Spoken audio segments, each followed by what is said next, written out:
Good evening, ladies and gentlemen, and welcome to Big Trucking Tuesday.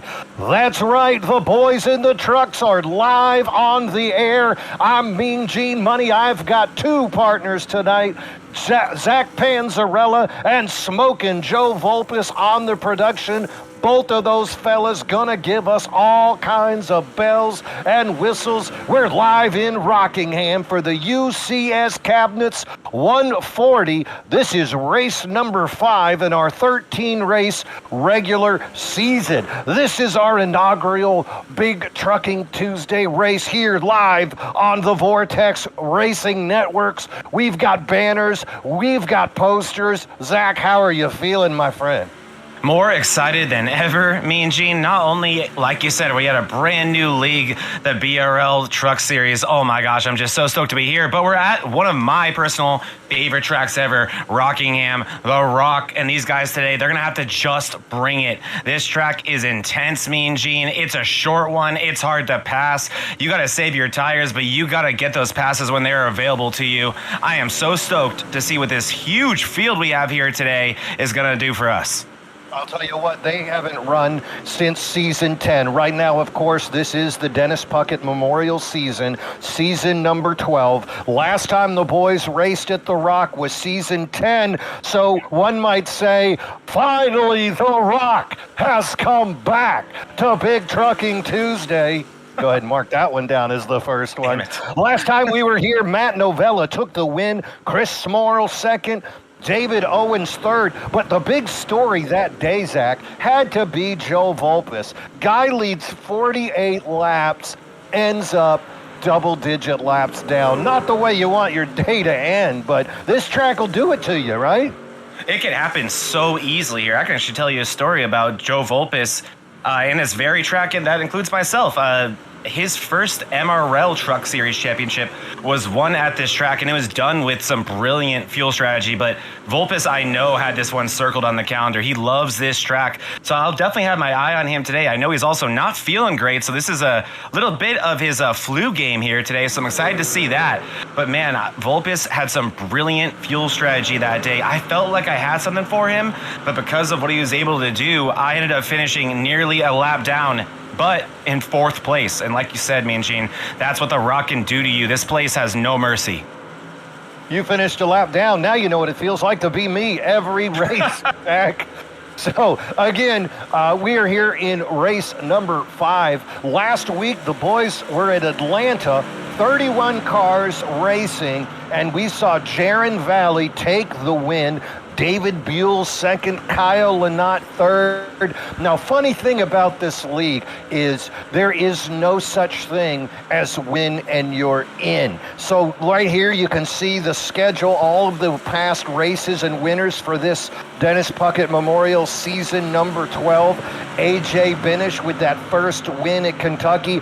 AJ, of course, he is our defending season champion from last year, 2-time champion. Year before, David Owens, he won race number 2 at Puckett at Pocono. Owens, also a 2-time champion.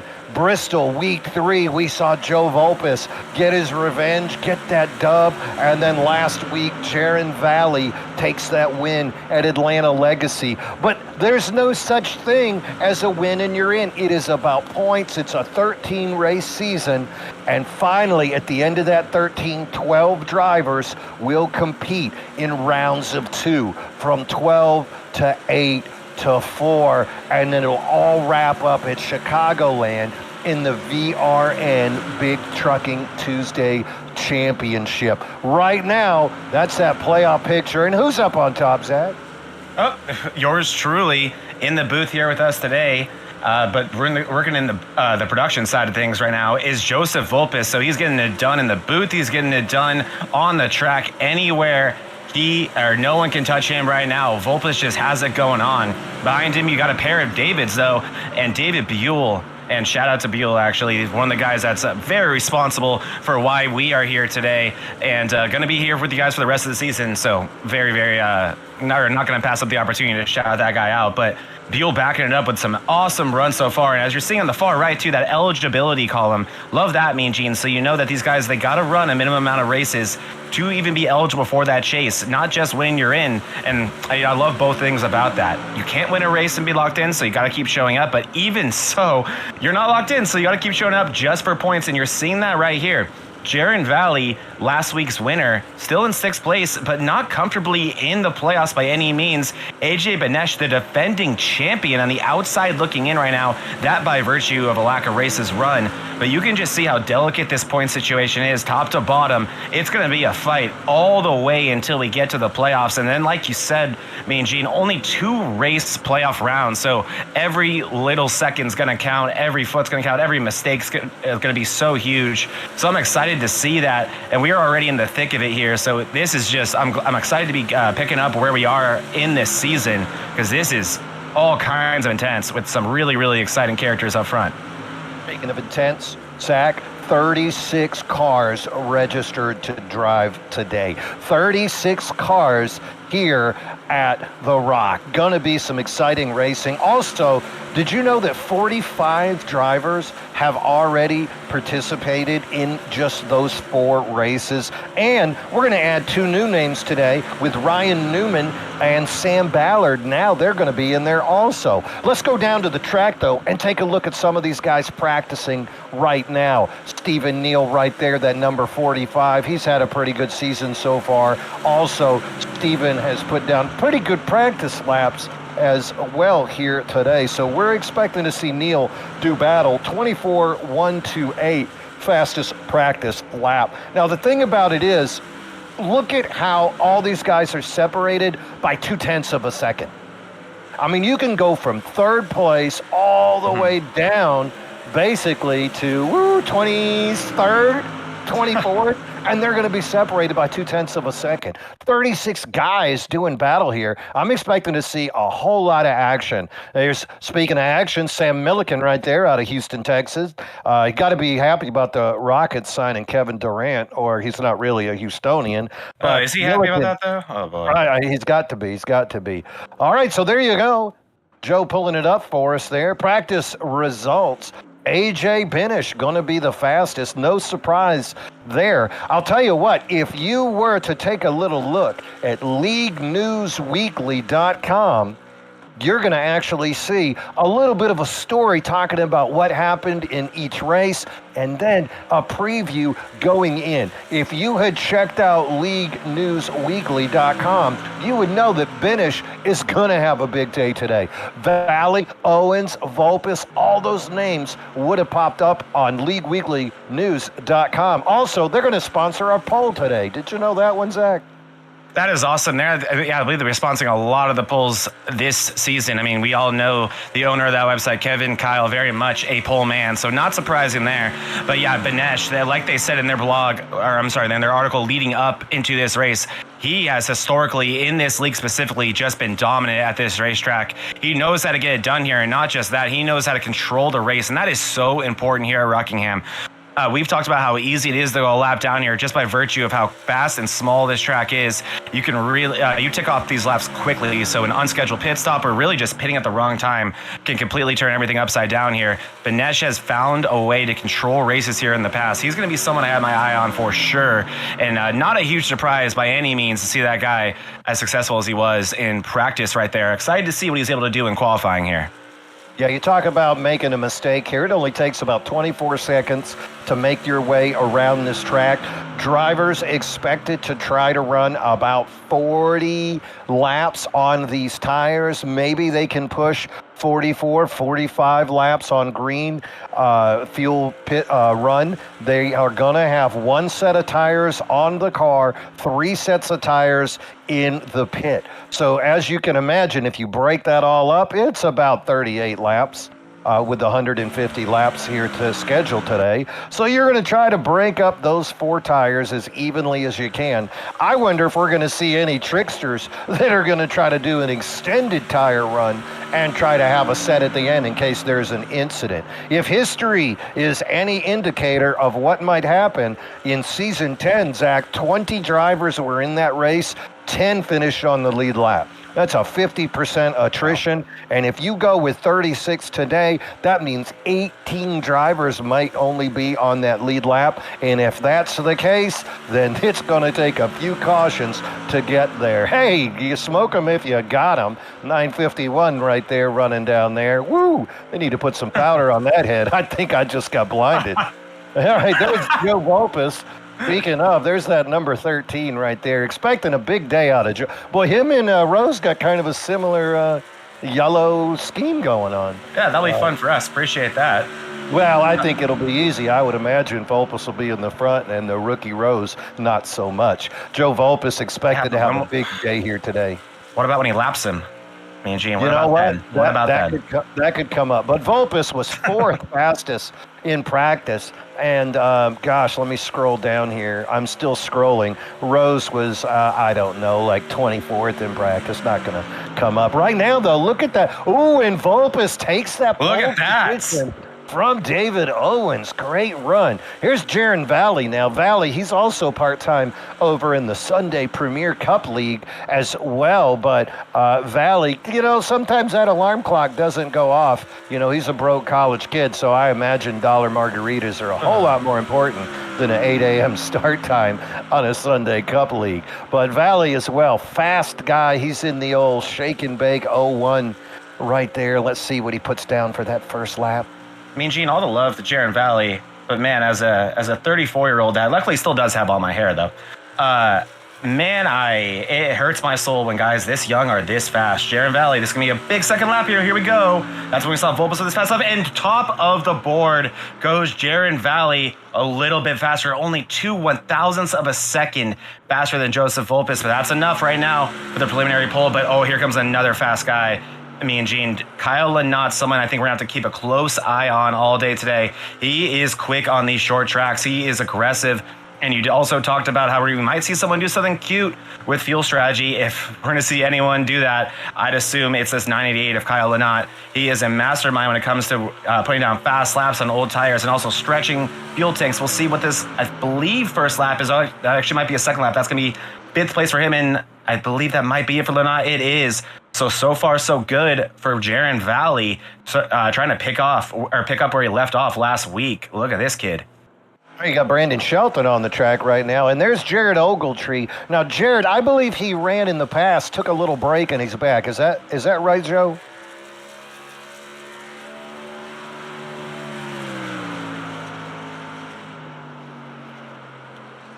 So Joe was muted there, but he let us know that he accidentally turned this gentleman last week. Not a surprise. We know Joe Volpus, notoriously aggressive driver. Yeah, you know what the funny part is, Zach? I knew that. You're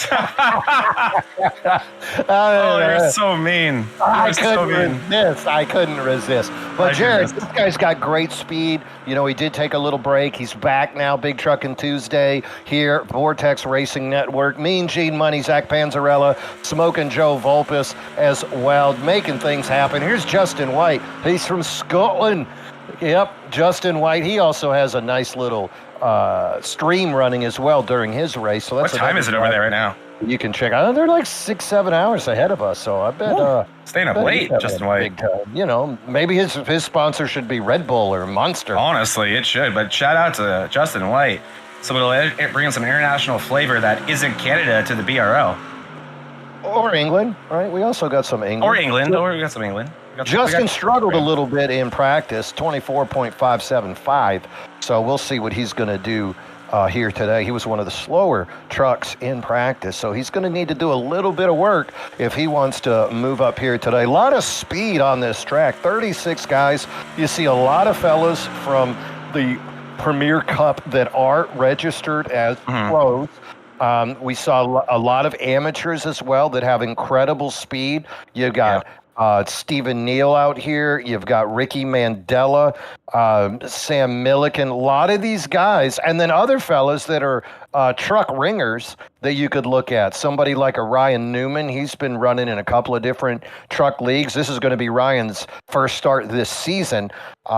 Edward Peltz, that's another fella that runs a lot of trucks. So for years.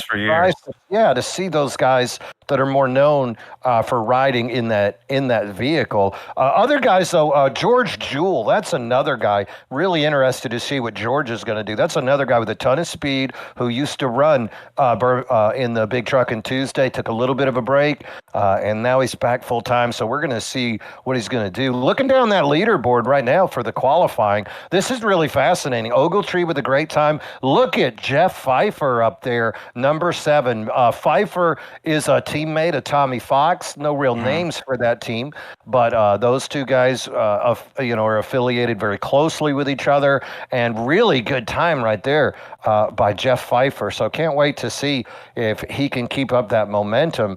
Also really fast in practice. Pfeiffer was the 5th fastest guy in practice as well. So Pfeiffer getting that new rig dialed in. He just got some new equipment.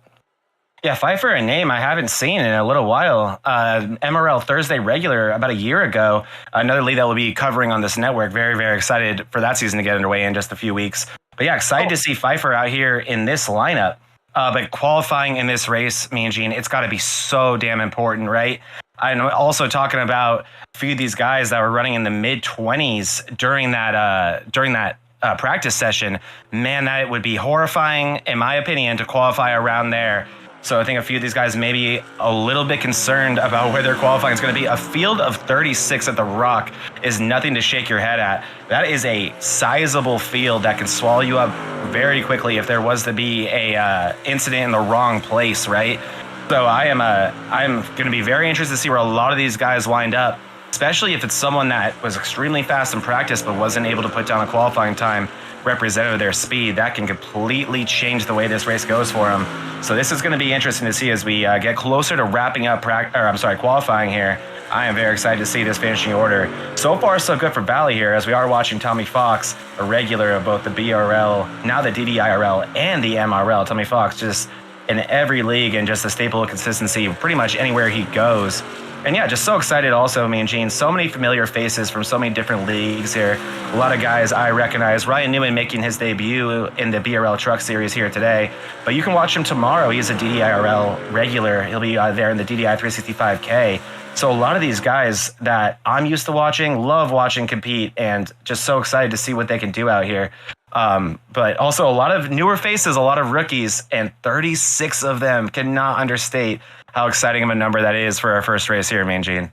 I want to see what's going to happen once we start running in bigger groups. You know, we saw groups of 4, maybe 5 in the practice session, but how many of these guys either have experience like a David Owens, like a Joe Volpis, like a Binish, and how many that don't took the time to run an AI race? You know, so you could see how the car is going to handle, because these turns are vastly different. 1 and 2, you have to really cut that speed down significantly and roll the heck out of that car. 3 and 4, you might get excited and think you can jump on it a little bit early, but you're going to wear out these tires, and with only 3 sets of spares in that pit, that's not something that you can do. Even if we have a lot of cautions here today, the tires are going to wear down. So we're going to see a lot of just straight awareness. How many people are going to touch each other right on that backside, and how many of these people are going to be able to control their car, control the pace? And there it is, the final results of qualifying. And there he is, Jaron Valley. He is off that win last week, and here he is taking the pole. The LeagueNewsWeekly.com poll award is given to Jaron Valley. This guy's on fire. Yeah, he really is. Getting the win last week and picking up right where he left off with a very, very impressive pole. But we were not wrong about our predictions leading up to this race, me and Gene, because sharing the front row with him is going to be Joseph Volpis. This is one of his favorite racetracks, so it's going to be very fun to see what this flu game can be here for him today. Making up the second row is just 2 staples of just absolute dominance in any league they really go in, and that's Owens and AJ Benesh. So those guys, look for them to try to make their way up front early. Rounding out the top 5 will be Kyle Lynott. Behind him, you got Gerald Ogletree. Then you got Jeff Pfeiffer. Very, very impressive qualifying effort for him, like we alluded to. David Buell with a very solid top 10 qualifying effort. Alex Quarter in 9th place, and rounding out the top 10 is Matt Schofield. 11th's going to be George Jewell running in that number 36. 12th's going to be Brandon Shelton. The Law is going to try to lay it down here today at the Rock. 13th is going to be the 37 of Chris Smith. Ricky Mandela is going to be in 14th. 15th position, Jerry Rose. 16th is going to be Nick Mills in that number 20. Justin White's off in the 17th position. Jax Duvall's going to be in the 18th position. 19th is going to go to the 20 of Chris Morrill. And number 20 is going to be Sam Ballard making his first start. And we are about to be going green here, me and Gene, so we will figure out these guys as we go. Don't worry, you will all get your moment in the sun. But we're getting ready to go green for the first time here on VRN for the BRL Truck Series. Let's do this thing, me and Gene. The News Weekly Award poll winner, Jaron Valley, is going to take him out of 4, waiting for the pace car to go off. And Valley waiting for Chad the Flag Man to lay this thing down. And away we go. Jaron Valley going to lead him across. He's got Joe Volpes on his outside. Slight contact. They stay side by side. Valley, Volpes doing battle. It looks like Valley's going to get the advantage as he brings it down on the inside. Volpes on the outside, bringing it into 3. AJ Benish, David Owens side by side. Slight advantage for Valley. Finally clears Volpes. Now Jaron Valley leads to learn lap number 1. You alluded to this right before we went to green, me and Gene, that this race, or this track specifically, will just tempt you. It'll tempt you to take 3 and 4 especially extremely hard, but that will end up biting you in the rear end later in this run. And you're already seeing that, especially early in a 150-lap race, everyone trying to settle in. Volpes took his chance at the lead there. It didn't work out, and he quickly settled in for second place, not trying to lose more positions and also not trying to use more tire than what's necessary early in this race. So far, so good for this field of 36 here at the Rock. Jaron Valley enjoying the same success he had last week at Talladega. He's got a good 8 truck length lead over Joe Volpes. Behind Volpes, AJ Benish. And then it's Gulf Coast racing time. How about David Owens in 4th? How about Kyle Lynott in 5th? How about Alex McWhorter in 7th? I'll tell you what, they might not officially be on the team, but all these boys, they share info. They're in that Discord together, and they're making it happen here today early at the Rock. We're on lap number 4 watching Valley. He's trying to check in and check out. It's a 150-lap race, though, so it might not be the time to drop the hammer. But here we are going into lap 5, and Benish Valley still pulling away. Meanwhile, Volpes with a slight gap on Benish, and then it tightens up behind him. Owens, Lynott, and then Pfeiffer still in the picture. Yeah, also, you can already see this if you guys want to take a quick look here. This is on lap 2, actually. We have Michael Benton already having a tight moment going into 1 and 2. And this is just going to show how difficult this track can be. Check this out right here, me and Gene. Benton getting tight. Into the wall he goes. Back down right in front of the 80. Almost contact there. Able to avoid that, but you are already seeing just how difficult this track can be. I think that'll be a no harm, no foul situation for the 69 there, but man, it's already getting the Rock already taking bites out of these drivers early in this race, me and Gene. Oh, foul. Tell that to Troy Sand in that number 80. That was probably a brown pants moment for that guy. It's so easy here, Zach, to just get on the throttle a little bit too soon, and it just plows right up the track, causing all kinds of issues. Meanwhile, the whole field is having issues with Jaron Valley, who's now pushed it to 1.3 seconds over Volpes, and then Volpes has almost another second over Benish. So I think we're seeing that clean air is really going to help. Volpes is far enough away from Valley that he's got clean air in front of him, and we're just seeing these guys put down some great laps. 24:11 for Valley, 24:18 for Volpes. You got to go all the way back to George Jewell to see anybody close. Other than that, everybody else is 0.2 of a second off this pace. So Jaron Valley is someone I'm going to be really curious to keep our eye on as this this specific run right here progresses here, me and Gene. I think you've heard, you're one of the main commentators for MRL Thursday nights. I think you've heard of a driver named Zach Panzarella, who is notorious for getting big leads like this early in runs, specifically at short tracks like this. I'm thinking of places like Dover. I'm thinking places like Richmond, where we've seen that 12 truck do this And that quickly comes back to bite him later in the run. So if we are to stay green here, if I'm thinking about 15 more laps here, let's keep our eye on that lead. It's already ballooned all the way up to 1.7 seconds over Joseph Volpes. So let's see here if that continues to balloon up or if that starts to shrink as this run goes on. Is he burning his stuff up, or is that 01 just that untouchable? Lap number 11 right here. Ladies and gentlemen, what we're going to do is we're going to go dark on lap 12 in memory of our league owner and founder, Dennis Puckett. Dennis, we miss you.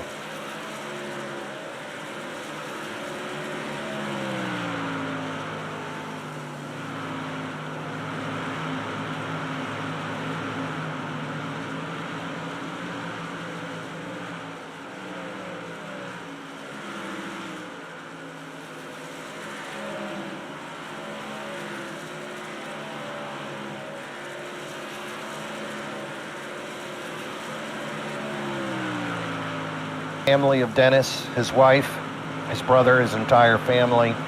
We're thinking about you, big man. I know you're looking down on us, watching this league carry on with people like David Buell, David Medina, Kevin Kyle at the helm.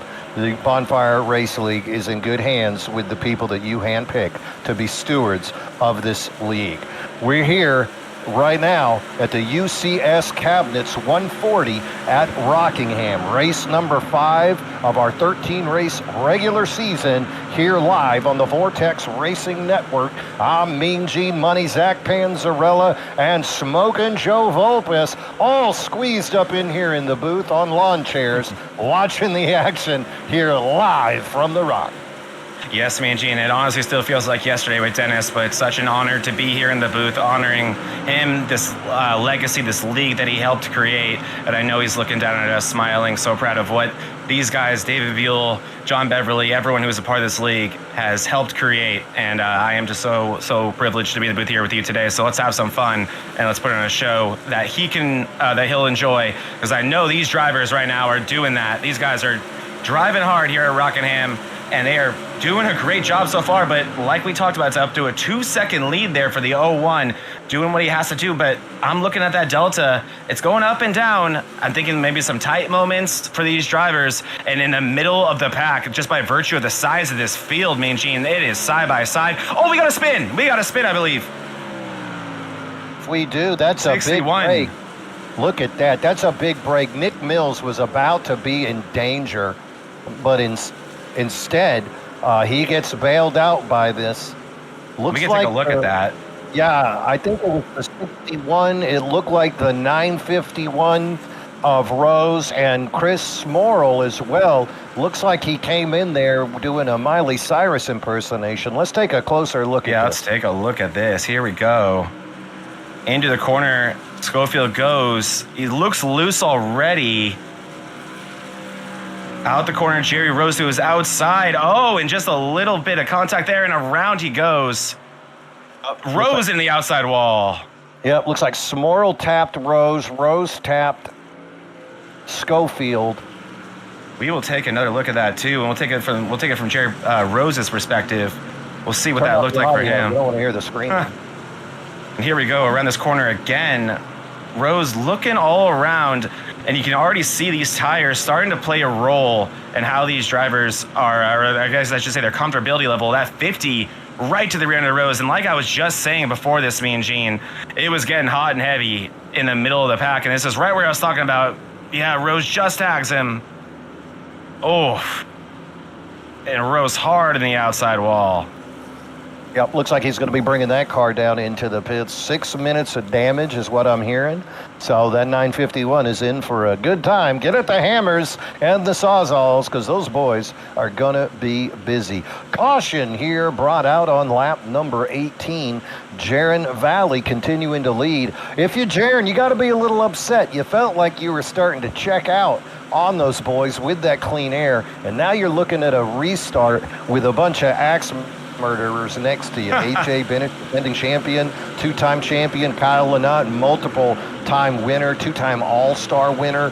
Alex McWhorter, he's out of that Gulf Coast stable. Brandon Shelton, David Buell, all these fellas. How about Justin White, up 10 spots up into 7th. Sam Ballard up 12 spots. Ryan Newman up 15, and Stephen Neal up 25 spots. Wow. Up into that 9th position. Great running so far for that Toyota of Stephen Neal. So let's see. Now, I think it was a little bit early for a lot of these people to start thinking about tires, but fuel definitely could have been on the table just to make it safe for the rest of the way. But track position, I think, just a little bit too important, Mean Gene. As we're getting ready to go green here. That was a quick caution. It was. This is a short track. They don't play. When you're having fun. Here we go. Jaron Valley, he's going to be your control car. He's chosen the inside lane. Pace car is off. Keeping an eye on the 01 of Valley as he's going to bring him into the restart zone, and away we go. Jaron Valley quickly gets that lead over Benish. Lynott looks below AJ Benish side by side. 5 has momentum, and now he's thinking about Valley. It's Valley, Benish, Lynott, Alex McWhorter, Brandon Shelton, all single file as they're going to bring it through 3 and 4. We're single file all the way back to Ballard and Neal. Side by side now, you can see Shelton and White, but it's going to be Valley who continues to lead on lap 20. Volpes all the way down to 8th place during this restart. I don't think Volpes having the restart that he wanted. There he goes, rocketing through 1 and 2, but rough restart looks like for the 13 truck. As Benish also, you can see, I think all these guys saw Jaron Valley drive away in the sunset, and they know their moment is likely early in this run. Trying to go for it now is Benish Lynott. You also have the 15 and McWhorter breathing down their necks. So we'll see how this evolves here for the lead, but man, that 01 just looking ultra strong is Jaron Valley. Lynott looking the inside though. Top 6 trucks stayed out. Others came in. Oh no! Oh no! Lynott spins him. Look at that. Oh. Benish locked it get up. parked there, AJ. Oh, and look at this. Mayhem ensues. There are cars wrecked everywhere, Mean Gene. Hey, look, nobody T-boned him, though. Come on, that's good. Yeah. It was good like for sure. Little bit of contact also between the 27 and the 22 as everybody was locking up there. So we're going to have to find out. You know, they are getting up to about 165 miles an hour going into that turn. So if that guy in front of you locks up and you don't, that can cause some significant tail or nose damage. And that aero becomes an issue. Once your aero goes, next thing you know, your tires are going to start to wear. Some fakes. And let's take a look at what Mean Gene described as good. Here we go with Benish. Benish looking. Right. And I think it's Lynott with a late send here. Actually, okay, I'm sorry. I think it's in the next set of corners. So here we go. Benish coming through. This is 3 and 4. Lynott, I'm not even seeing a huge run yet. We'll see what happens. I may have gone too far back, to be honest, but we're going to get to it because that 5 doesn't have damage yet. We know it's about to, and here it is. Lynott's to the inside. He does have position. Oh. That might have been some netcode activity. Well, there's only one way to find out, my friend. Are we going to do the chase? Oh, we're doing the camera of justice. Or the camera of truth, I should call it. This is the previous corner. A little bit of a bump there. I'm going to fast forward for you guys. This is through the next set of corners. A great run here from Lynott. And here we go. That's not netcode, Gene. No. That looked like a racing incident, though. He's pressuring him up against the wall. There's no And rules. watch this, though. Look at this. Ugh. Oh, no. Yeah, the 969 right there of Craven with the incident, trying to avoid that, and he was not the only one.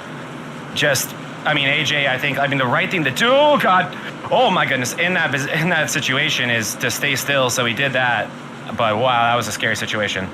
That was a good time, man. And they're lined up again, getting ready to go green. My goodness, these cautions are hard to keep up with. No rest for the weary. Jaron Valley, front row, going to have Justin White Up there next to him in the 28, Brandon Shelton, Kyle Lynott, side by side. Oh, and a little bit of a hiccup. Look at the accordion effect going on between rows 2 and 3 and 4 as they are starting to line it back up, getting tight in there, but contact being made as speeds are varying for these trucks. Coming out of 4, waiting for that pace car to get out of the way. We're still looking at Jaron Valley in the 01 as he is your control car. Vulpes now up to 5th with Ballard next to him. David Owens, David Buell. Here we go. Look at that start. He's off like a rocket. Brandon Shelton tries to go with him. Justin Way fakes coming down, makes Shelton lead off of the gas. Shelton going to fall back into 4th. It's Valley. It's White. Now those two trucks pulling away. Lynott trying to stay with him. Brandon Shelton in 4th. Fades a little bit. He's got Joe Volfus giving him a help.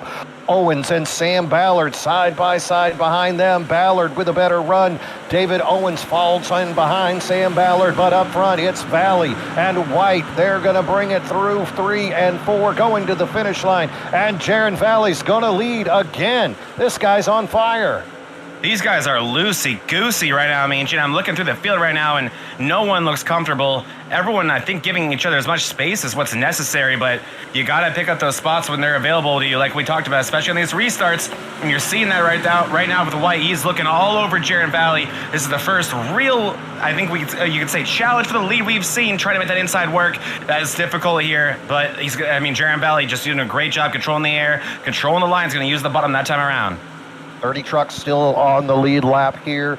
Matt Schofield back in 30th. AJ Benish falls to 29, but he's starting to make progress, getting by the 42 of Tim Darby. Single file until we get back to around Ogletree, Mandela, and Williams, and then there's a little bit of action back there. Up front, Valley dominating. In the back, trucks vying for position. Hit that split screen, Vulpes. Hit that split screen. We talked about going to 40. Look at this, G. This is live. Look at this mayhem. That is insane because think about the tire wear at this point. They're 29 laps into this thing. Sure, they've had a couple of cautions, but those tires are starting to wear out. Turn 1 and 2 is a danger zone where that wall will just suck you in. And then 3 and 4, you think you can go faster than you do, and that's where you're going to spin it down into the inside lane. You see right there, this is the middle of the field, and like you said, this is so tough. And how do you manage your tires when you're dealing with this, Mean Gene? I'll go back to the blimp view here so you guys can really get an idea of just the absolute mayhem. You're at side by side everywhere you look, and if it's not side by side, there's someone looking to dive bomb in on you. And by the time you're out the corner, you're side by side. So oh no, Ferdiani gets loose. Oh, big hits. The 5's around. Oh, I'm sorry, that's not the 5. It looked like the 5. Oh, 15. The 15 of McCordon, he got destroyed after the wreck. Looks like him and Ferdiani might have touched. That was a lot. I'm going to have a investigative journalism job to do here to figure out what happened. All right, so I'm going to do my best, my friend. I'm going to do my best. I'm going to go to the 15 of McCorder, and yes, that is where it started. Oh, let's take a look at this. When they touch. Yep, that is Ferdiani in the 44. Oh, into the wall, straight down in the corner, and there goes Ferdiani around. Ooh. Oh, McCorder around, and watch this, Mean Gene. McCorder, no. The 505 of Quinn, 2 laps down, and he just put it right in his poo-tang pie. Look at that. They asked him what his favorite pie was. Was it chocolate pie? Was it apple pie? No. It's the pit pie. It's in the pit pie. It's unfortunate there for Quinn. He's going to bring it in and look for a little bit of reprieve. Look at the damage to McCorder. Just an innocent victim of 2 separate incidents, really, was McCorder. And that 15 was running in the top 5 early. I believe he pit and was making his way through the field on those fresh tires. And that just, in a 36 truck field, Mean Gene, that's what giving up control of your track position can do to you, as now it looks like the majority of this field is going to bring it down the pits. Now it looks like Kyle Lynott, Brandon Shelton staying out. That's first and second. David Buell's going to stay out. He'll be in 4th. Owens pitted earlier. He'll be in third. And David Brenner, who also pitted on lap 17, is going to round out the top 5. But how about this? The award for pit stops right now goes to Nick Mills with 5 visits to the pits here on keeping those guys 34. employed. That's what it's all about. I think Nick's just going in there for a smoke. He can't, Honestly, at this point, smoke in the truck. He's just like, I'm over it. I am over it. That's what Nick Now, Bills funny is saying. story, Nick actually started from the pits. I'm not sure if he just missed the grid or he didn't want to start where he was, so he chose to start from the grid. We'll have to investigate that a little bit later to see exactly what happened to him. But 5 pit stops so far for Nick Mills, finds himself in 17th, last pitted on lap 32. So top 12 trucks. Yeah, this is a cluster. 17, except for Lynott, Shelton, and David Buell. So those No way this goes badly. older tires, where meanwhile, lap 34, I think we might have seen some people go ahead and take tires at this stage. I'm looking at the time that The 01's in 12th now, me and Gene. So, gotta wonder. All right, here we go. They are waiting the pace car out of the way. Kyle Lynott, and he's away. He's in the lead. Quick start. Gets away. David Owens following him. You can see behind them Brenner and Shelton. David Buell in the Marlboro 52, rounding out the top 5. Kyle Lynott now with a 4-truck advantage over his teammate David Owens. David Brenner behind him. That's another Gulf Coast Discord member. Brandon Shelton, David Buell. Buell battling Mandela now. Zach Williams up into the top 7. Jerry Rose in 8. Jaron Valley 9. Edward Peltz in 10. A lot of new names out there because they chose not to take tires or pit. Look how quickly Valley making work of the 951, using that outside. Peltz also trying to use the outside. Not quite the same success as the 28. Battles back against him. Under him, the 969, an early victim of an accident, now finds himself back on the right track in the 11th position. That's Morris Craven, now putting the 951 rookie in his sights. 2 rookies, nose to tail. Nothing bad could happen, Zach. And then, Joe, go ahead and hit that split screen for me one more time, because on the flip side of this, let's go ahead and look at what Jaron Valley on fresh tires is dealing with. Here he is looking at this field, and man, he has been dealing with all kinds of craziness, me and Gene. He saw Ricky Mandela slap the wall right in front of him just a few laps ago, and there he is getting tight above the 52 of David Buell. So even with those fresh tires, you still got to find your way around these guys in this short track where the air is so brutal, and also momentum so important. It's easier said than done.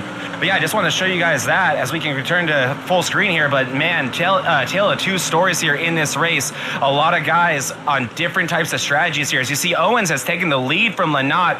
We talked about Lynott too. We said before this race, me and Gene, that he'd be the one to do something cute, and that's exactly what we saw. Justin White also taking advantage of fresh tires. He's in that number 28 Chevrolet. He just got by David Buell as well. So Valley and White, both those guys took tires on lap 33. You got to go all the way back to George Jewell There goes and Buell past the 2 to find other people that took tires. So right now, David Owens, he's on old tires. Lynott hasn't even seen the pits. David Brenner third. Wow. No tires for him, and here comes Valley. Jaron Valley. Jaron Valley is just, I misspoke before that too. He is cutting through his field. That was not Buell, that was Valley. He made quick work, and then he made quick work of Brenner there in the 22, and now it's Lynott up next, and there's nothing that any of these trucks can do about those fresh tires of Jaron Valley. He is blowing their doors off. You're about to see a similar story for this 8 of David Owens. He's going to just absolutely blow these doors off. There's going to be nothing that Owens can do with this. I'm sure he'll try to put up a fight, but Valley, those fresh tires and just the raw speed in that 01 truck. Oh, Owens in the wall. You hitting the wall won't slow him down? That's not going to help. I try that technique all the time. Maybe I should get another. It's a NASCAR heat move. Yeah, exactly. I'm not Ross Chastain. Jaron Valley's going to take over here on lap number 42, back into the lead. If this thing continues to be green, Valley's going to look like a G genius. If we get another caution within the next 10 laps, Valley's going to be at a slight disadvantage on tire strategy. But right now, it's Valley, Owens, Justin White running third, David Brenner in fourth, Kyle Lynott fifth, Brandon Shelton running in sixth, David Buell's going to be seven, George Jewell, Joe Volpis, and Ricky Mandela. That's your top 10. All those guys chasing the 01 Toyota of Jaron Valley. And not just that, I mean, Gene, one more thing about Valley is, we got a wreck. It's Lynott and Brenner are around. Oh, no, Lynott is second incident of the day. We'll see what caused this one. And somebody clipped that tailgate. It appears that way. Fly off of Brenner. We can take a look at it right now. Let's see what happened between Lynott and Brenner. Here we go. Going through 1 and 2 here. This is focusing on Kyle Lynott. Keep your eye on Brenner, see if he gets tight. Oh, and he does, and the wall goes Brenner. Oh, wow. Oh, and Lynott hit the brakes and jerked it. Yep. I think a little bit of a reactionary move. Duval. That's Duval. Oh, was it? Okay, we're right on board with Lynott real quick, and then we'll go straight on board. Yep, that's exactly what happened. And here's Duval coming back around, responding to this wreck. This here is on board Duval. He's like, I'm clear. I'll be fine. He's good so far. Oh, that wasn't Duval. That was Pfeiffer, I believe, actually. Wow. I believe that was Pfeiffer who may have had an incident there.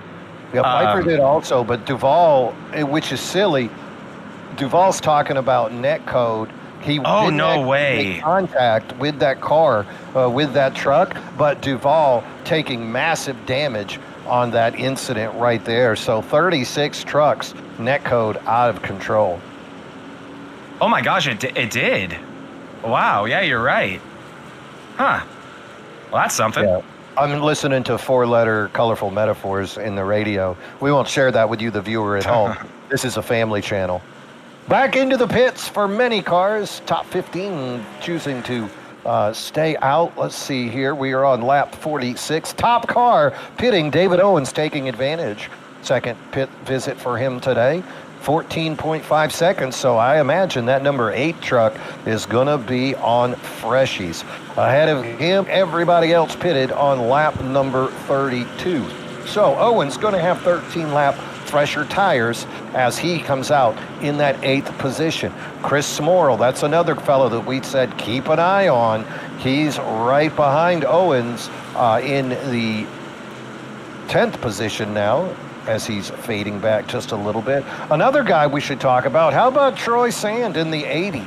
He had that close call earlier with Michael Benton, and now he's up 24 spots, Troy Sand, in the 7th position. Stephen Neal, he's up there, 29 spots better than his qualifying effort, running in 6th. So lots of fellas taking this opportunity to get track position. And as we know, after about 10 or 12 laps, everyone at about the same speed. So this should be very exciting as we are getting ready to take it green again. Boy, these cautions don't last very long, do they? No, they really don't. I'm not complaining. I mean, I know iRacing made an update on that, and it's very welcome. I'm loving this. It's been fast and furious, especially with these replays as we're getting ready to go green. Valley off like a rocket again. He's got a 3-truck lead over Justin White immediately. White tries to clear Jewell. Jewell still at his left quarter. Can't get away, and now he does. White finally clears Jewell, but not until Valley gets to that 3-truck length lead. Valley gonna go into turn number 3. Single file behind them for 6 trucks until David Owens peeking down at the bottom. Jaron Valley's gonna lead lap number 48. This guy's the dominator. Got an interesting moment here for you from Sander. We just brought him up, the 80 truck. Let's take a look at this here on the split screen. Gets loose here coming out of 1 and 2, hits the apron. You'll see him get ultra loose and kind of lose momentum right there. Ducks down to the apron, and he's actually going to bring this into the pits, Mean Gene. So not sure what the issue is there for the 80 of Sand, but Sand, something wrong with that truck. Going to bring it back down the pits. Fortunate for Troy, he was. Oh no, he's going to stay out. I'm sorry, he's going to stay out. Just not wanting to smoke. You know what? That is a courteous man. That is a courteous driver. He didn't bring it back up like a coconut head. Instead, he kept it down, let everybody get clear. It's a long race, and that is a savvy move by the number 80 of Troy Sand.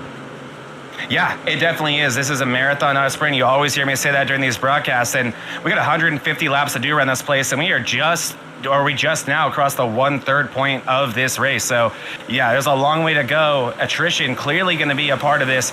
David Brenner involved in that last accident. He actually has yet to exit the pits. So we're seeing a lot of issues, a lot of attrition in this race already. So smart move there by Sand to live to see another day.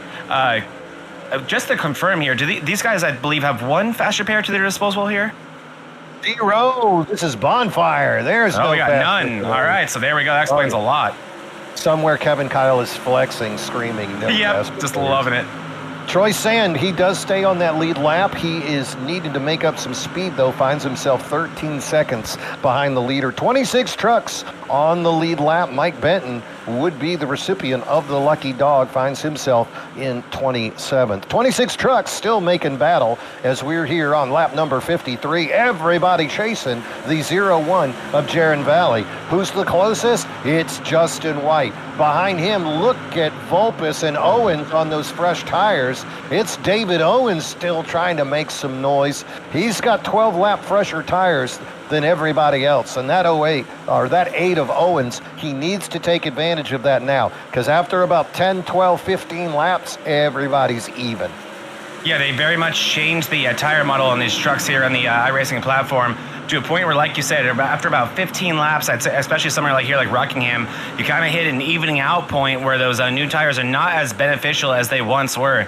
However, the 8 of Owens right now, he gets to flip the script on the 0-1 of Valley. Valley just absolutely got to blow his doors off on that last run with his tire advantage. Granted, far more significant than Owens is right now. But Owens, you can see he is taking advantage of those fresh tires and just absolutely blasting this field, making a pass right here for second place on White, and that's an easy one for Owens. So now he just set his sights on Valley with fresher tires. The script flips, so I'm sure Owens feeling like that 8 truck has tons of muscle right now. David Owens, they ran the same lap time that last lap. Let's see what they do here on this next one. Owens 0.4 of a second faster. So once David Owens got rid of the dirty air of Justin White and Vulpes, now he finds himself chasing down Jaron Valley. Valley's got a truckload of dirty air for Owens, though. We'll see what happens when that 8 gets just a little bit closer. Meanwhile, gap opening up amongst the rest of the field. You can still see a lot of single file racing until you get back there. Look at Buell, Shelton, and Jared Ogletree. These 3 drivers, they're just having a lot of fun with each other right now. Buell got his tires on 45, as did Shelton. But Owens is there, Gene. Owens is there to the inside. Oh, and he takes it. Look at him on the inside. Is he going to bang him? Here we go. I think this should be relatively straightforward for Owens, but they got some lap traffic in front of them as well at the 69. So we'll see if that plays, but it's not. Owens with a beautiful pass, textbook. He's going to inherit the lead of this race. Fun story. He was 0.2 of a second faster while he was in that dirty air. Question is, how far can he get ahead? Oh, caution. He sets the tires. Oh, my. Oh, no. Who we got in this one? I don't know. I heard Sorry Ricky on the radio. Uh-oh. Oh, yeah, and I do see a Ricky Mandela very much in bad shape. Ouch, Ricky Mandela. He is the driver of the number 3 Animal House Customs truck. And tell me if you've heard this one before, me and Gene. Tight at a turn 2. Let's take a look here. Exactly what happens. Here we go. I think it might be the 45 who gets tight. Let's see here. Oh, just a little. Oh, the 48 gets into Mandela a little bit. Around goes Mandela. I don't know if that'll be too much damage for him, or even the 48 of Ballard there. Just coming together at the wrong time in the corner there, as you can see. But that's what you're going to see here at Rockingham. These two are racing hard. Look at that. David Owens back in the pits. Jaron Valley right on him. I would be surprised. They'd probably just top Put up for a little bit of fuel to do some kind of foolishness with gas. Remember, David Owens just a few days ago took a victory in the Premier Cup on gas strategy. So this thing fresh in his mind. He knows he's got speed. He's got good tires. Hey, why not, right? Yeah, and I think we're at this point too in the race, especially we just saw David Owens on Sunday have tons of speed in his race car, but there was a similar story with the Jaron Valley. There was a guy named Jared Landry that was over at Dover that was just as dominant as Valley looks to be today, but Owens' pit strategy was good enough to make sure that he was the one who crossed the checker flag first and got the win, and that is not to indicate that he did not have the speed to do it too, so it also takes a lot of speed. I think Owens realizing he has both of those right now, so I definitely think here with under 100 to go, you're thinking about, can I make this a one-stopper? Can I make this a two-stopper if it's a three-stopper for everybody else? This is the time to start doing that type of stuff. So I think, Owens, who had the tire advantage there, that has to be why you're seeing him bringing down the pits there.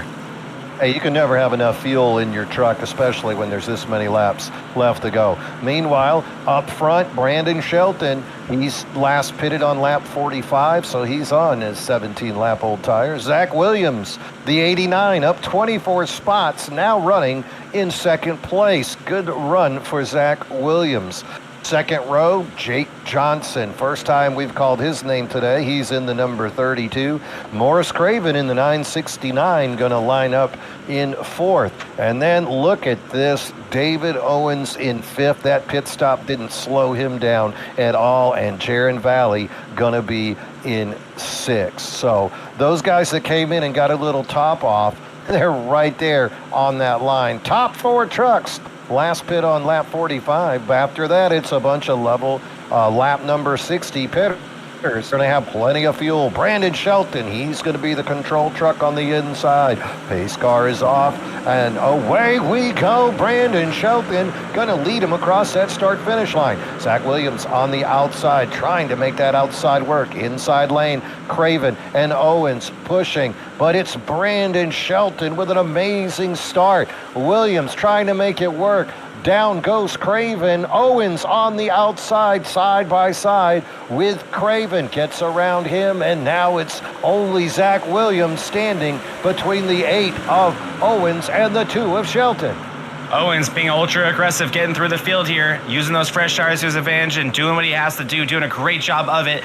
Not sure if you guys saw that on the inside of your screen when we went green there. David Buell with an ultra loose moment, losing a handful of spots there, able to gather it up and not take anyone with him and also keep his trucks pointed forward. But man, you can just see these new and old tires affecting these guys on these restarts. Jaron Valley not able to stay as close with Owens as I'm sure he'd like.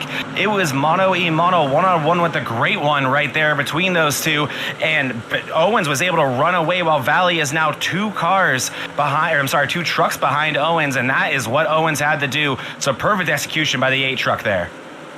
Lots of racing still going on. I'm looking back in the field. Trucks that might have taken tires. Jake Johnson, Kyle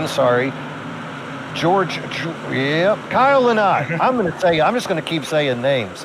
Kyle Lynott on lap 60 had a 15-second pit stop, and Chris Smorrell had a 15-second pit stop as well there on 60. Wouldn't be surprised if Smorrell and Lynott are running on 4 tires. They are in 10th and 11th, trying to make their way through this field in front of them. Kyle not feeling like a cat with 9 lives in this race. Is that case in point as he slaps the wall right there? Yeah, so he's down to probably like about 6 now. That's 3 as he's down. Been 2 incidents straight up, and he just has a nice healthy hit to the wall there. But it sure does look like Lynott has fresh tires because he is carving through this field, doing a great job right now. Looking to the inside right there. He's going to complete another pass. So Lynott doing a good job too. And not far behind him is Banesh, talking about someone who also has multiple lives. Banesh so fast early in an incident with that very truck, but now Banesh starting to get through this field as well. Yep, AJ, he ran in the back for a little while. You can see him there next to Steven. Here we go. That's some excitement. And he's got George Jewell in the picture. How about Nick Mills getting very close as well? And then you can see the 37 of Smith. It's a hornet's nest back there, and somebody just smacked it with a broom. Benesh just not in the mood to wait right now, almost making himself the meat in the sandwich. He may do it. Oh man, look at Benesh. The 45 and Neil gets into the wall above him. That's all the window he needed to complete that one. Now he's going to look to the outside to complete this one on the 316, I believe that is, or the 36. I'm still learning that. Is a Jewel. He's going to complete the pass on Jewel, so keep your eye on that 5 truck. AJ Benesh looking like he has a head of steam right now. Finish making it happen right there, defending series champion, looking to take advantage as he is moving forward currently in 11th, now moves into 10th position, getting past the 32 of Jake Johnson. Jake running that yellow scheme today instead of his traditional orange and black, but running in the same position we're used to seeing in Jake Johnson fighting for a top 10. Yes, he is, and you see right here, Benesh, again, it's just really the drive-off speed that I'm seeing, but it's so hard to take advantage of that, and what's also sticking out to me, I definitely was wrong about something to do with that Owen and Jaron Valley. I thought him and Owens were mano a mano. They were not. Jaron Valley clearly has not changed his tires since the last time we know he did it, and that was at this point probably about 30-plus laps ago. Jaron Valley has made no forward progress since the drop of the green flag, while Owens has just done a phenomenal job getting the lead. He has opened up that lead, and now you see Craven making a pass for second place on Shelton. So Craven, a new face up front there as well, but man, that 01 looks like a handful as he goes all the way up to the wall there, and there's our second place runner right there. I'm assuming Craven on a set of fresh tires too. But that 969, that's the thing about those 900 numbers, Mean Gene, with these BRL regulars, you never quite know what they're capable of. No, absolutely not. And sometimes that 900 number is quite representational of exactly what they are capable of. So you got to be aware when you're around those guys. Luckily, a lot of them also run on Sundays, so you get an idea how. You just go look at a broadcast like the one that we did on Sunday. They're here on the Vortex Racing Network. We're live in the UCS Cabinets 140 from Rockingham, North Carolina. I'm Mean Gene Money, Zach Panzarella, Smokin', Joe Volpis, bringing you this action live here on lap 74. David Owens controlling the field, but there's lots of hungry drivers here behind him. 23 trucks still on the lead lap.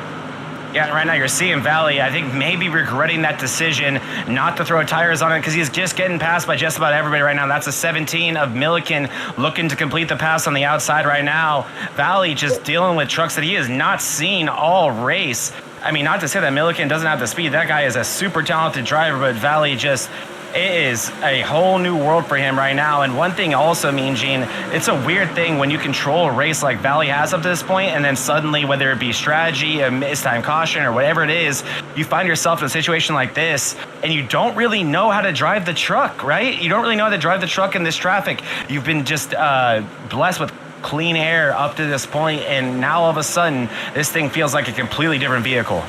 I'll tell you what, who's been blessed with clean air? Morris Craven, your new leader. Look at that. 1 spots, 969. We said, nice. What are 900 numbers capable of? They're capable of leading laps. Let's go. 69 Toyota up 31 spots. This has got to be the feel-good story of the day. How about Morris? Early contact, brown pants moments, and yet here he is leading laps. What an amazing moment here, lap 78. Let's get some bonus points for that rookie. Hell yeah, Craven. That's awesome for him. And he's going to be leading his first laps in this league's history. And then one more thing, too, to kind of shout out our newer rookies here, Newman and Craven. What are the odds that the two of the new 900 guys are sharing last names with some pretty iconic NASCAR Cup Series drivers? So, I mean, maybe it's something about the last name helping out Craven right now because this guy's putting in some hot laps. Look at him go. Really great day right here. Got to be excited leading up there. He's on the same tires as Owens. Both of them took him on at lap number 45. But you got to look in third place now. Chris Smorrell. This fella, he took tires on lap 60 with that 15-second pit stop. Behind him, Brandon Shelton on the older tires. Benish, he might have freshies, but Smorrell for sure. That number 50 on those freshies. He's had a little bit of contact. Remember, he tapped into the rear of Rose, who sent Schofield flying, so he should have time to repair that damage. But he's the guy on the fresh tires, and I'm not going to be surprised if we see that 50 in the lead in the next 5 laps. And speaking of the lead, Mean Gene, look at this lead pack. I think there's a chance that Craven may have been playing checkers while Mr. Owens was playing chess. Because right after that 969 completed that pass, Owens has since reeled him back in, but he's also brought some company there with him. That driver you were just talking about, Smorl, is there with him, and they're looking for maybe a 3-wide move, and look who's right there in our part of this party now. It's AJ Benesh, somebody we were just talking about, and if you don't look too far behind them, he'll likely be on screen too. Nick Mills is not far behind, and into the wall goes the 969. He's going to fall back into 4th place there, and Owens going to take the lead again. They drank his milkshake just like that. They drink it right up. First to 4th, and now Mick Mills is going to put him back into 5th. But and Benesh the 2nd. That is a heck of a moment there for the rookie. And now Benish looking to take his lead. Remember, after that early incident, Benish was the last car on the lead lap. And now here we are just 30 laps later, and he finds himself in the lead. AJ Benish, defending champion. And if you remember the update from LeagueNewsWeekly.com, that's a fella we knew was going to be tough to beat here today. And right now, the number 5 is making the prediction of Kevin Kyle look like genius. Oh, man, and then look at this. Benesh and the 50 of Smorl. They kind of just made David Owens the unpaid intern right there, did they not? They made him do all the hard work in the 969. He's the one who had to make the pass. Owens got the lead 1 lap for all that effort he put forth, and they said, thanks, buddy, bye. And then right immediately afterwards, Benesh and Smorl complete the pass, put him in their rearview mirror, and since then, Nick Mills has moved up to 3rd place. So now Nick Mills passes Owens, and I think a lot of that, I mean, we know Owens on slightly older tires than these guys, but that was not good for his tires to have to work on that 969 for so long. So the big boss there, Mr. Benesh, using Owens, and man, if Owens is playing chess on the 969, I don't know what game Benesh was playing that's more advanced than chess, but that's what it was. Look at the 969. He is falling through this field now, guys. Boy, the curse of Rockingham, not for the weak. No, once those tires fall off, you are a victim. David Owens and Craven both last took tires on lap number 45. Joe Volpes, also a truck that took him on lap 40, finds himself back in 10th. So these fellas trying to battle. Other truck, it looks like Zach Williams, Justin White, George Jewell, David Buell, all of these fellas last took tires on lap 45, so they're going to really feel it as they are now 41 laps on these tires. Yeah. They need to get in there and get some fresh, have a good ones. That was the number we were talking about, 40 laps. Now, these boys on 60, they're good for 12 more, right? Yeah, they are, but another number we talked about, me and Gene, I think maybe even a more important number than that tires number that these guys are more afraid of is the number of the seconds that a lap around here is, and that's in the 20s, which means if you have to pit under green, it's not 1 lap down, it's multiple. That means the lucky dog's not going to save you. You're going to need multiple cautions if a caution is mistimed and traps you those 2 laps down. So I think these guys, they are on miserable tires. They are just burning it to the absolute last drop on fuel. But I think they have to, Gene. I don't think they want to pit unless they absolutely have to. Want to know how bad it is? Let's ask Paul Ferdiani. The 44 Chevrolet just had to pit under green. He was on the lead lap. He was running about 17th, and now here he is coming out of the pits, laps down. Not got trouble. Oh, look, the 28. What are they doing up there? What happened there? I'm going to try to get us a better look at that. And Ferdiani screaming right now. You had just brought it up, me and Gene. You know he's screaming right now. You know he's like, are you kidding me? That's going to trap him laps down. Let's take a look at what happened here to that 28. 28, of course, that is Justin White running top 5 all day. Finds himself in a bad situation here. Oh, that wall is unforgiving. This jewel below him. Oh, boy. I mean, again, me and Gene, we sound like broken records. He exited too. Well, you can't run the jewels here on the track. You can do it in music, but not on the rock. And man, me and Gene, if I'm one of these drivers, and I know a few of these guys have seen this, maybe just don't hang out below somebody on the exited too. I don't know. Call me crazy. But you're taken away. It's so hard to pass here. It is so hard to pass, and that's slide job central. Why not? Here we go. Bit open and business is picking up. Mills, Owens, Smith, it looks like position 3 all the way back to 15, 16, 17, all coming in. Morrill and Benish staying out. So we'll see how that picks for them. No, Benish is on screen, bringing it down. I'm sorry. No, you're good. You are good. It's 36 of these guys, and we're still learning out here.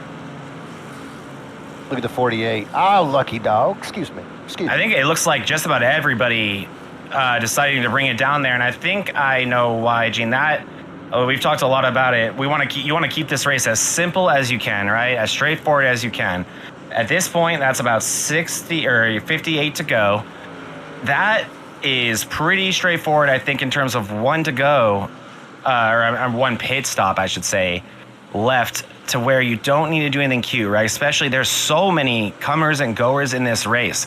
So many different trucks at this point that I think can win this race on speed, right? At least 5. Yeah, we've seen some amazing speed. Nick Mills, AJ Benish, David Owens, all of them have showed that they can lead plenty of laps. Joe Volpis back in 10th right now. We've seen this guy win before. David Buell running so fast early on, now back in 12th. Jaron Valley, maybe he had a little damage, but one thing's for sure, the guy's got fresh tires and a full tank of fuel, so he's ready to make a run.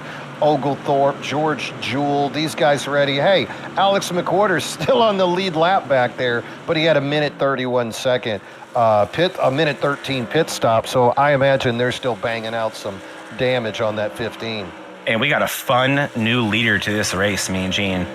I'm actually, there looks like they're trying to figure out. So I can't tell if it's Owens or Smorrill. I think, it's Chris Smorrill will be our control car. He will be so he did stay out.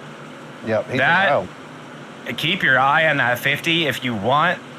We can go split screen, and I will keep our eye on the 50 because this is going to be crazy for that Chris Morrill race truck. We'll see how he goes. And you know that goal of the 8 has got to be get out of here as quick as we can. So the right side will be keeping our eye on the 50. This will right here will tell us the difference between old and new tires. Here we go, Mean Gene.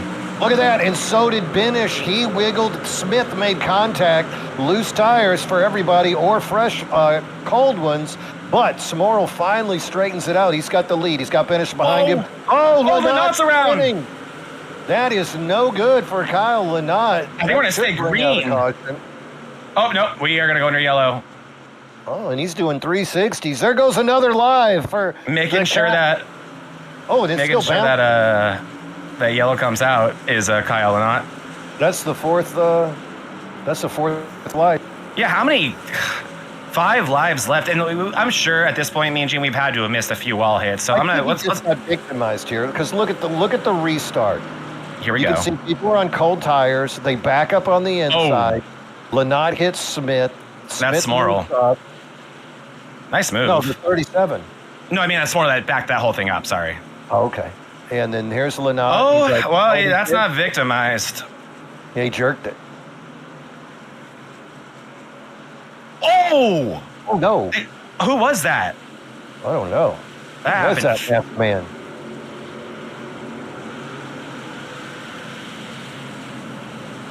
Boom. That is the better help car. Is that the 36? No. This is how we learn.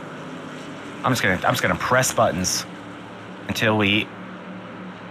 Oh, of course he has his name whited out in the back. That's so helpful for us. You see. You know C. Okay, well, whoever that is, he was victimized. They're going to be in the pit. That's for sure. We'll just look for white trucks in the pit. Yeah, good point. All right, Joe. You're good to go back to full screen because I don't know what the hell. Oh, my word. Boy. Lynott. Yeah, I mean, I'm going to guess he's down to 3 lives. Yes. 3.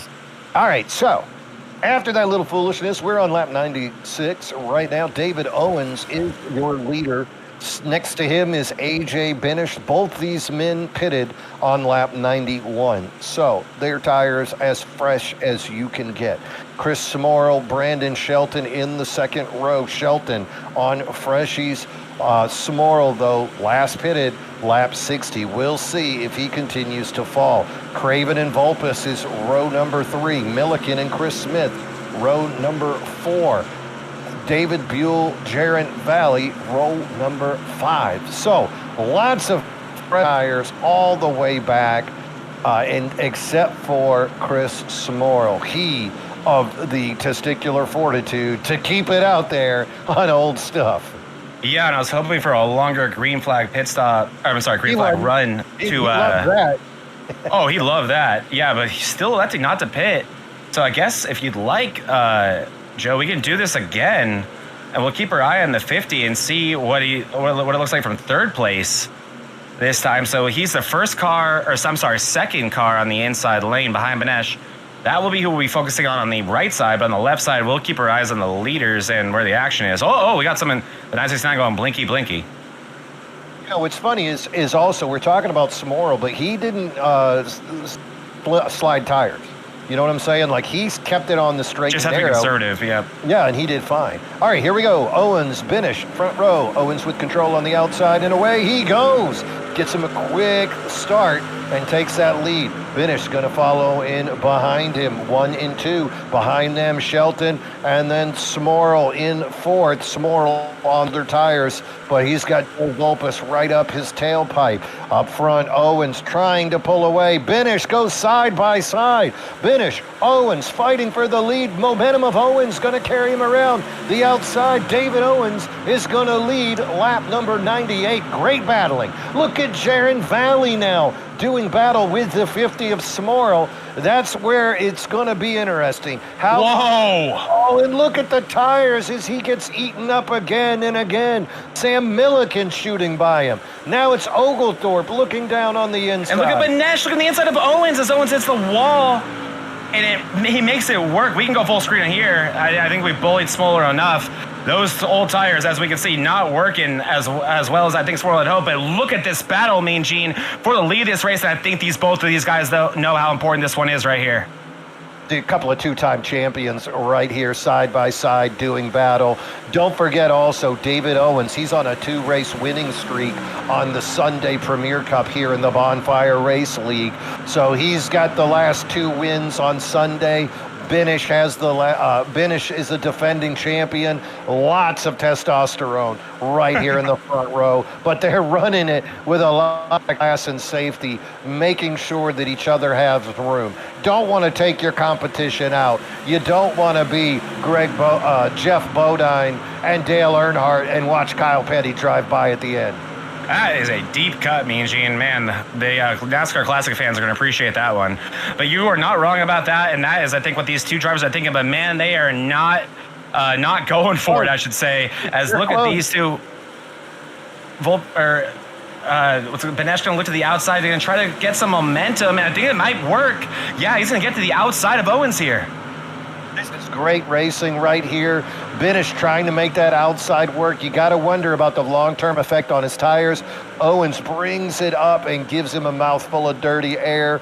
Benish going to have to settle in for a moment now and just run some laps. We're on lap number 103. I'm looking back in into the field. Smorrell now has dropped to 15th. Those new tires, that is just how significant it is. That is really unfortunate. The speed we saw Smorrell with earlier, also we knew, as he's continuing to fight that number 50, and every little contact means bad aero, and every bit of bad aero means tire wear goes even faster. So let's hope that the 50 is able to play triage on that truck and get it back going in the right way. Up front, David Owens continuing his assault on the field. Benish behind him. Shelton with a great run here today. Joe Vulpes finding himself in fourth. And hey, let's not forget about Jaron Valley. He's back and he's running through. And also, to touch on Smorl, though, there is a flip side to that strategy. And obviously, right now, it's brutal. We saw him slap the wall there. We saw how much he's dealing with. But if we do get the right amount of cautions, he will likely have an extra set of tires to everybody else. There is a world where this works for Chris Smorl. So it's not all said and done yet for that 50. It's not all doom and gloom. It could be okay. He just needs to get through this run. He needs the cautions to fall at the right time. We'll have to see what happens for that 50. Right now, David Owens doing has to have been. There it is. Speak of the devil. We're under caution. Oh, look at that. Chris Smorl gets the caution that he... And that is the 69 of Benton. And now he looks like a genius because he's going to have freshies at lap 106, whereas everybody else is at 91. And this was not just Benton, Mean Gene. We can take a look at this one. This one actually involving multiple drivers. Here we go. Going through 1 and 2. And we'll see if this is... Oh, Benton just very tight. Oh, wow. Oh, man. You see Mandela, the 42 of Darby involved in that. The 60 involved in that. I'll tell you what, Tim Darby, he was running a great the 80, race I'm sorry. today. You know, he kept that thing on the straight and narrow. That's the 42 Toyota Tim Darby. Everything seemed to be going the way that he needed for a nice run at a top 15, top 20 here today for the 42. And instead, just a little bit of bad luck right there. Also brings in Mandela. Troy Sand is going to go under that, hoping to avoid that mess. Meanwhile, pits are wide open. I can hear the hammering. I can hear the sawzalls. And I can also, I think Nick Mills is smoking down there one more time. I wonder how many pit stops that is for him. He's going for the record. He's at 6. It's got to be almost a full pack at this point. But one thing sorry, 12. Nick Mills, 12 pit stops. Hey, shout out Dennis Bucket. He is the man. But beyond that, I mean, we are starting to dangerously flirt with, especially depending on how long we're able to go green here. I mean, no indication that we can go for longer than about 20-ish laps. But if we were to, we're flirting with a fuel mileage race now, me and Gene. I think you can. I think you can, because we were talking about 40 laps on tires. Oh, I meant capable of without wrecking. 43 or 44 laps on fuel. So if this thing stayed green, it is right at the edge of that window. So we're going to see who is playing with clutches and who is stroking shifters to make sure that they can get that whole fuel run and take it all the way to the end. Let's see here, 22 on the lead lap. Kyle Lynott, he's still got 3 lives left, and those lives have led him to the 22nd position, and he's still on the lead lap. Gulf Coast teammate Alex McWhorter right there with him as well. Chris Smorl is running 19th, but hey, I think he's got some freshies on, so he should be a lot better. You know, Smorl was in the pit for 1:14. Makes me think that there was a lot more than just tire changing going on back there. Yeah, maybe a few of those wall hits adding up to give him enough damage to need to get that fixed. But more mixing up the running order here. Now we got Shelton up front in the 01, finding himself back in the front row. Shelton Valley, that's your front row. Top 4 cars choosing not to pit. Outside Valley is going to get a really good start.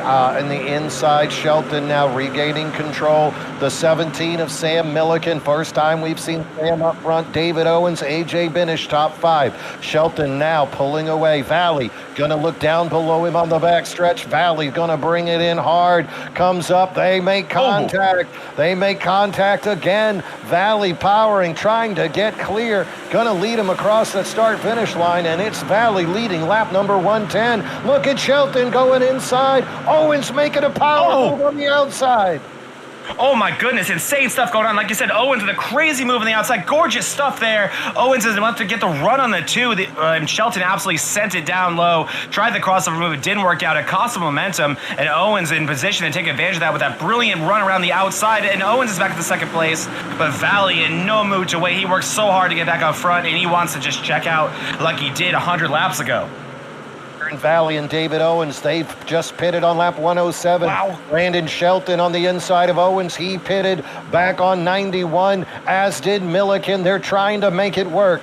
AJ Binish, he's currently shown in 5th spot. He also on fresh tires. 3 of the top 5 cars on freshies, and you can tell who they are by just how deep they go in. Behind them, Joe Volpus on freshies. Jared Oglethorpe, as well as Zach Williams, and Morris Craven back into ninth. Yeah, you're just seeing tons of coming and going right now. AJ Benesh in the 5 also carving through the field. He's already up to 4th place. He's doing a great job right there, completing the pass on Milliken. Here comes Benesh with his fresher tires. It's just a mixed bag up front here, and all these guys trying to use what they got. I'm assuming maybe one more tire set available to the majority of these guys, so no reason not to use them, expecting maybe one more caution. This race has been an ugly one in terms of caution, so you've got to just be aggressive during these green flag runs. That's exactly what I was just thinking, Zach. The guys that took tires here on 107, they wanted to go green. The boys that didn't take it, the boys that waited and took them back on 91, they would love to see that caution. Who are the gamblers? Valley in first, Brandon Shelton in third, and then Jake Johnson back in 11th. Those are the gamblers that took tires on 91. Milliken as well running in 5th. Other than that, all these other fellas took tires on that last caution on 107. But Jaron Valley again. We've seen him go all the way back and back to the front again. I think that's the name of a book. Oh, I think so as well, and that will definitely motivate you once you get that lead back to not give it up again. But man, that 8 truck of Owens is an absolute hot rod. He is reeling down Valley with a purpose right now, putting down hot laps. And again, I think Owens is really trying to use up what he has right now, put in the fastest laps possible, and he's showing that there's tons of raw speed in that 8 truck. So we'll have to see. We have not really gotten to see these guys battle the way we've wanted to today, so I'm excited to see what that can look like. Yep, and it's only a matter of time before Owens dials it in and catches Jaron Valley. Look here as they go into this turn. You can already see the difference in those 16-lap older tires. Behind them, Benish as well, now finally getting away from Shelton and Milliken. And then you look at that new crop of guys, Vulpes, Oglethorpe, and Nick Mills, now trying to get by the older lap tires. Lap 118 coming to completion here at the UCS Cabinets 140 live from Rockingham on the Vortex Racing Network. Mean Gene Money, Zach Panzarella, Smokin', Joe Vulpes, bringing you all the action here. Race number 5 of our 13-race season. It's season 12, Big Trucking Tuesday, and right now it's the Jaron Valley Show. But David Owens is knocking on the door. Whoa. And look at Mills to the inside here. Just absolute craziness. Anywhere you look in the field, that's not quite the lead. Again, just this big field is a virtue of that at a track this size. But man, it's just insanity from 10th on back. And you're seeing it here with Mills battling with Milliken, trying to get his inside and make this pass work. You see the 27 of Ogletree behind them, trying to look for his opportunity, but it just isn't available. There aren't 3 lanes available here at Rockingham. But my goodness, this run right here, such a mixed bag and just creating so many sketchy situations. This league doing a great job so far of keeping it clean, but this is borrowed time, it feels like. Don't forget about that dirty air. Vulpes was spraying across all 4 of those guys. And now Nick Mills finally side by side with Vulpes, gonna look down below and finally makes that pass. These guys are battling. Speaking of battling, how about up front? You can see it's finally going down. Oh, man. Valley, Owens, Benish looking around the outside, side by side with Owens. But guess what? Valley's got enough dirty air for both of them. Valley using that aerodynamic advantage right now and doing a great job of it. But Nesh into the wall. I think it may have been grazed by the Owen as well. We'll see if Owens can take advantage of that. He does enough to get past Benesh, but nothing to get a run on Valley. Valley doing what he has to do, like you said, Mean Gene, to maintain this lead. And man, why don't we, for just a little bit, show these guys what we can do here. And let's let the race and do the talking and crank it up for a couple laps. Crank it up.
We cranked it up just in time to see Nick Mills make the pass. Nick Mills, now your leader. Look at these four guys. Oh my. This is pure insanity, me and Gene. I was just screaming the whole time during Crank It Up.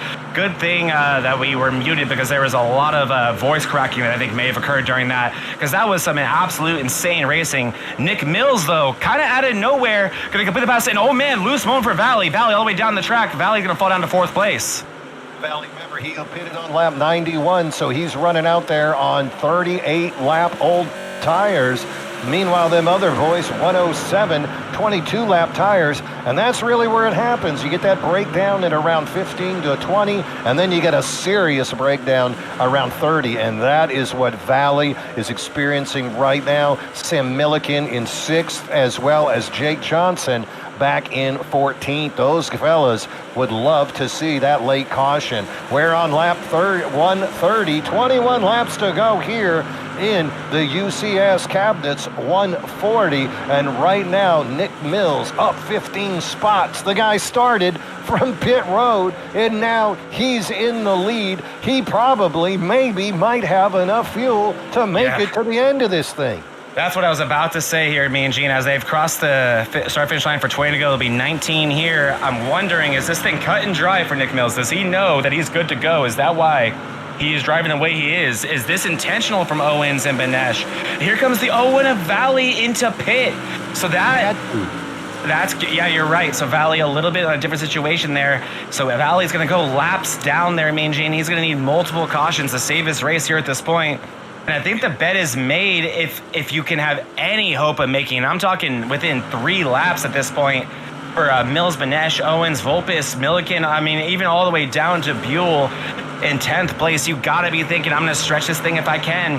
But I'm looking at these deltas here. Owens is 2 seconds back. He was just racing for the lead a couple laps ago, me and Gina, with about 22 to go. Owens was getting passed on track by Nick Mills. Owens is not 2 seconds slower than Mills. We know that for a fact. This is intentional. In fact, why don't we go on board with Owens real quick, and I guarantee we'll be seeing some clutch and we'll see some intentional, some intentional fuel saving here, because we've been seeing this all week from Owens, and he's becoming even more of a master of it than he already was. Here he is on corner entry. Look at him pumping the clutch and stroking the shifter. And also being very patient. He could have also killed the tires. That is something so brutal here at Rockingham that could also equate to a differential that drastic.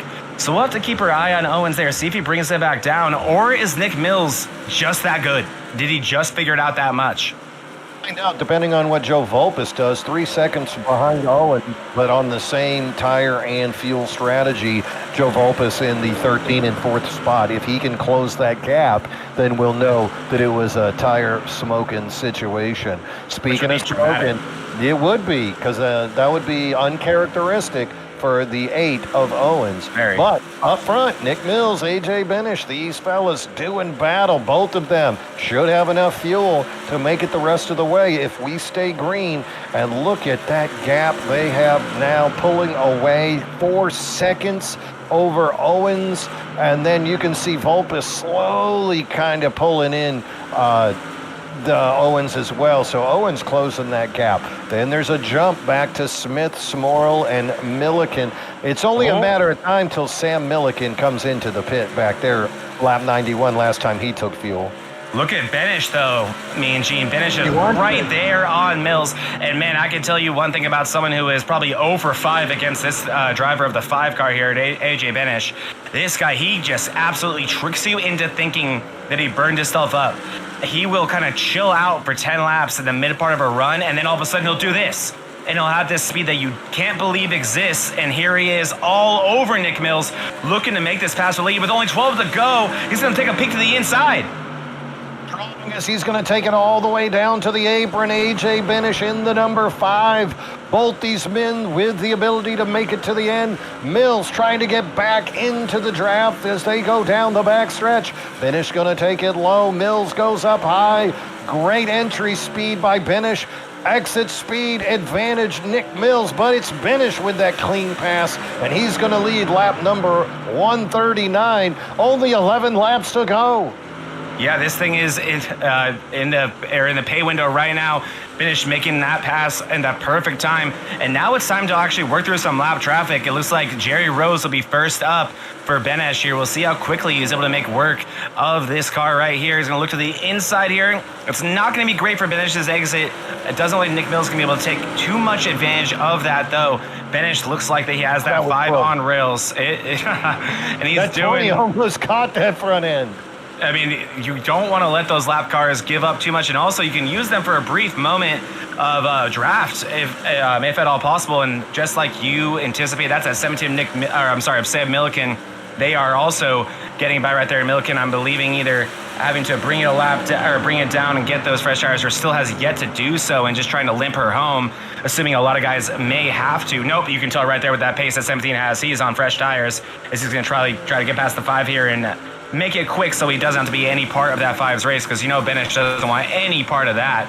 But AJ, this is going to be tough, Mean Gene. We talked before the race how good this guy is here, how dominant he can be. 8 laps to go this time around. I don't know if you're Nick Mills, what the plan could be to find your way around this amazing driver. Benesh wants to pick up his 2nd win of the year. This could be his moment here on lap number 143, continuing to lead the UCS Cabinets 140. The number 5, AJ Benesh, Nick Mills trying to do battle.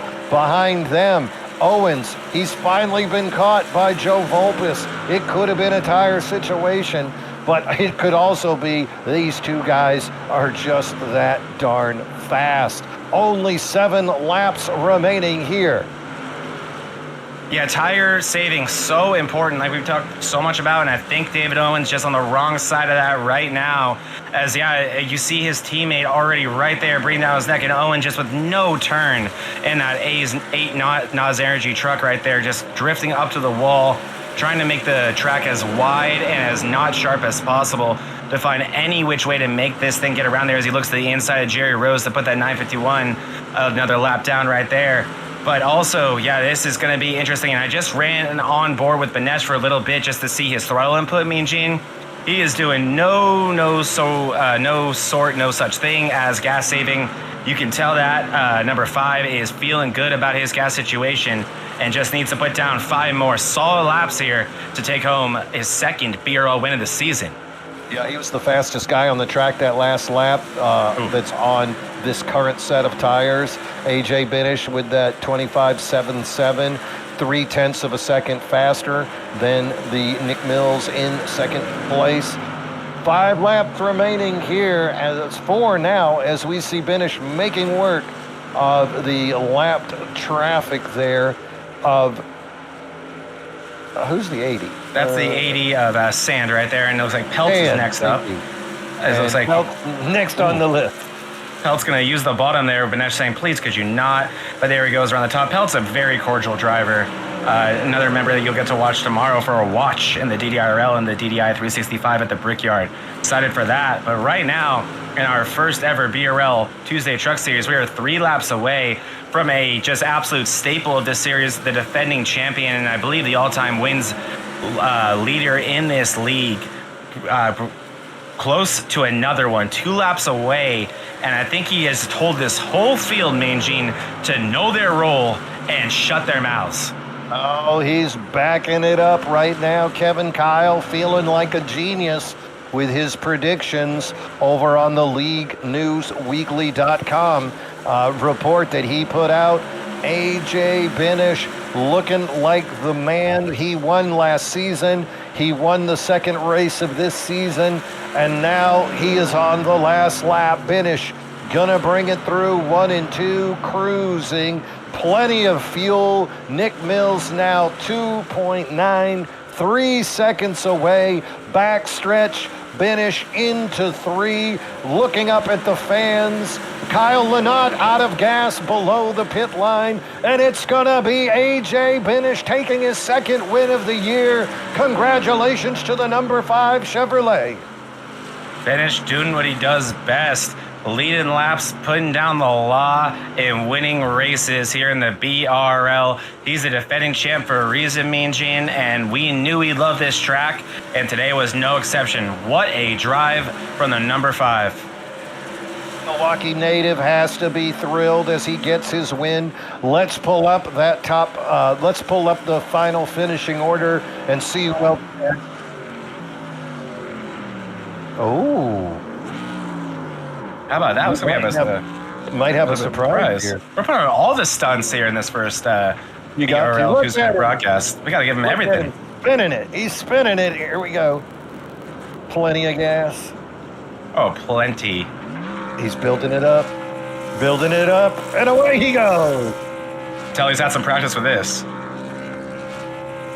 Look at that. He's taking out the grass. I always go for like the running burnout move, me and Gene. You know, like you would know this. The Joe Logano, he's so good at it. You know, he'll kind of lead up to it and he'll do those 360s. I've tried that. I'm not good at it. I normally just end up hitting the wall. Look at this guy. He even knows where the Burn it out in Victory Lane. Yep. Any track where the Victory Lane is available to you, you got to put a burnout down on that thing. He is going to find that right there. That Heck of a day. AJ Benish, he was the last truck on the lead lap at one point, but turns around, brings it all the way back into that front. That big caution on lap 107. He came in with those other guys, took advantage of that, and gets the dub here today. I got news from our producer. We got AJ? Yeah. We're going to have to. We got to move our chat. Oh, my I moved him. Lord. We got him. AJ, we got you.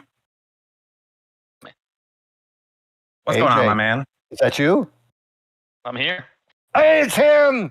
Zach, we got a champion in the booth. AJ, two-time champion, last year's defending champion, first driver to get 2 wins. How you feeling, brother?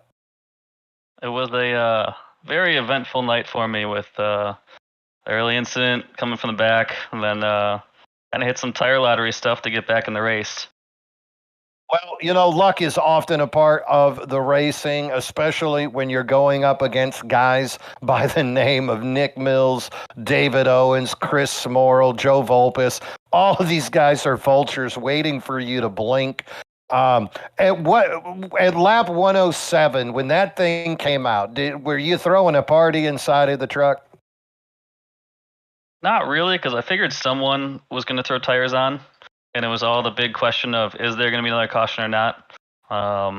We'd ran, I don't know, maybe 8-10 laps green, and I, based on what I did in lap 60 and kind of came through the field, I thought that'd be enough of a tire difference to be able to make it through, and you kind of saw Nick drive through the whole field with that difference, so I wasn't too thrilled, but I kind of said, what are the odds we go 50 laps green, but also, when we got on a gun, we'd kind of go on green flag runs. So, kind of mixed bag and just kind of see what was going to happen. Really exciting, especially when you had to go to the back of the field at that point. Was aggression the name of the game, or did you count on a few more cautions, bide your time? What was the mentality when you found yourself back in 22nd position on that restart? After my incident? Yes, the incident. I like that. That could be the title of a book. For a while, it was just bide my time until I get all the damage fixed, and I knew that I wasn't really gonna. It made no sense for me to try to drive through the field, and there's a whole lot of guys and a whole lot of very tough track. Easy way to get into wrecks. So it was I spent probably 30 laps just kind of putting around in the back, just trying to get damage fixed, and then finally got it all fixed, and it kind of worked out perfectly where I said, screw it, I'm throwing on some tires, and it had a little bit of tire offset and let me get the track position back. Well, super exciting for us to watch. Zach and I absolutely enthralled with that battle you had at the end, moving through there. David Owens was one of the guys chasing you there for a while. What do you think? Did you just make David use up his tires? Is that how that went? I think that pack of 4 was just absolute chaos.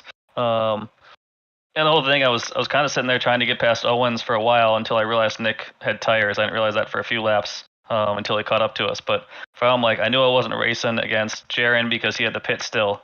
Obviously, the track position would be nice in case the yellow came out, but trying to get past Owens, and that wasn't working well. But I was trying not to burn up my stuff, but honestly, I wasn't thinking too hard.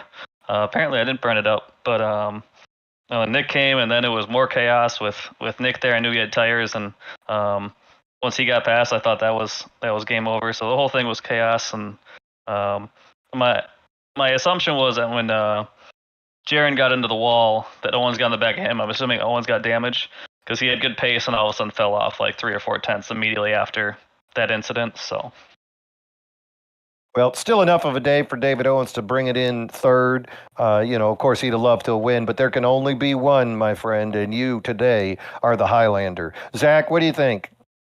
Oh, yeah. Couldn't agree more. Great job, AJ. Fun to watch you from this side of it for once and not be like, man, I would just be out there getting my ass beat like everybody else. So great job, man. Always a pleasure watching you, and cool to be covering you and seeing you do your thing in this league, because I know all too well how dominant you could be at tracks like this. So great job today, man. Appreciate it, guys. Appreciate the broadcast. AJ, anybody want to give a shout out to before we head out? I mean, just the league. Obviously, Dennis Puckett, brought me in, raced with him for years. So, I miss Dennis. Buell, I love it. It's been great to me and stuff like that. And I appreciate you guys putting on the broadcast, doing all the work to get this going. So honestly, this league is top tier for me. Obviously, the support we got to get all the broadcasting done came up so quickly, and everyone jumped at. I love how much everyone loves this league, and it means a lot to me. I love it. That's AJ Benish. He is the pilot of the number 5 Chevrolet and your winner today. AJ Benish, defending champ, laying down another line of victories. Thank you, AJ. Go have a cold one, my friend. You have earned it. Thank you, sir. I got a summer shandy to go find. That's what I'm talking about. You got to pick the right sponsor, don't you, Zach? Like you can't. You can't pick a sponsor that you're not going to use. That kind of reminds me, my buddy Zach Clausen over in the Premier League runs the Vagisil car. Not really sure how that's going to help him out in the long run, but you get a sponsor like Summer Shanty, you get a sponsor like Camel, you get the Miller High Life. You know exactly what you're going to do with that. Here we go. Let's go ahead and look at the final results. So these are official. AJ Benish is your winner. Nick Mills going to finish second. David Owens and Joe Volpis, Gulf Coast teammates, 3 and 4. Chris Smorrell finishing 5th. Great finish there. Strong finish by the number 50 driver. Chris Smith, great finish for the 37. Gonna finish in 6th. Jared Ogletree 7, George Jewell 8, Matt Schofield with a strong 9th, and David Buell gonna round out the top 10. 11th place, you got Steve Neal. 12th belonged to Zach Williams. Great run from Williams there. 13th, Edward Peltz. Actually, our first car a lap down, too, so only 12 cars on the lead lap in this one, Mean Gene. That's a wild thing to see. And then over in 14th place, you got Sand. 15th, Shelton. 16th, Jerry Rose. Saw him an early incident. Great recovery there. Kyle Knott with 1 or 2 lives left finishes in 17th place. 18th belonging to Sam Milliken. And then we got 19th for Jaron Valley. Man, Valley's so fast today and on the wrong side of strategy, and ends up in 19th place to show for all those laps led and all those quick laps. And then rounding out the rest of this field, we got Jake Johnson, Paul Ferdiani, Jax Duvall, Morris Craven, who we saw lead some laps here. So in his, or not his debut race, but in his first BRL laps led. So congrats to Craven on that. Sam Ballard in 24th, Mandela Sr. 25th. Darby's 26th, McWhorter 27th, Brenner 28th, 44 laps down. This is the used car junk lot at this point, and the rest of it. Yep, is Benton, White, Quinn, McGivern, Pfeiffer, Newman, Fox, and Joseph Amato. I didn't even get to talk about some of these guys. I'm a little bit sad. Joe Quinn didn't get an opportunity. Graham McGivern, I raced against this guy in like 3 leagues. And did not get an opportunity really to talk too much about him here today. Just so many good drivers out there. The action up at the front, so compelling. Also, that action in the back. We only have 1 camera, 36 drivers, though. Want to thank all these guys for coming out here and putting on such a heck of a show in our inaugural Vortex Racing Network broadcast of Big Trucking Tuesday. And hey, I'll tell you what, let's go ahead and take a peek at our points now after this race. This, of course, being the 5th race. And you can see the top 5 all have 5 starts. Joe Volpis, David Owens. There's Buell, Nick Mills, and Stephen Neal. And look at Jaron Valley, 4 starts. He don't care. He's 6th. Schofield, Benish, White, and Williams. There's some big names. No Zach Engel today. That's unfortunate.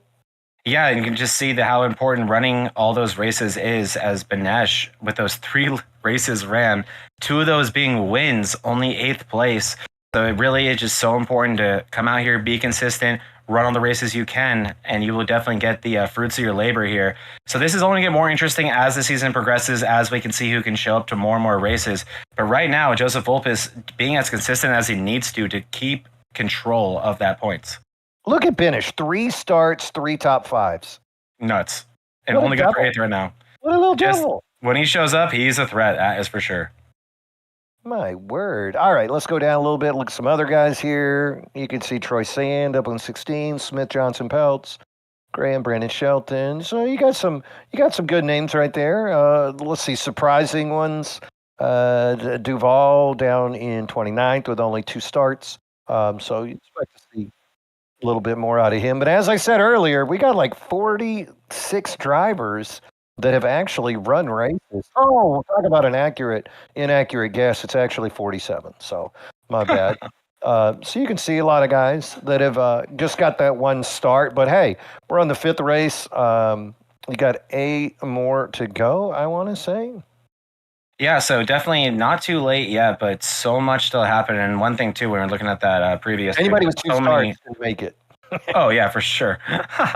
And yeah, just still a lot of closeness in the points. It's definitely not all said and done by any means. I think anyone 20th on back still very much in the fight for a playoff spot right now. So it's going to be very interesting to see how this progresses. But I'm just stoked we're going to be here for all of it, me and Gene. And what a great start, great track, and awesome race.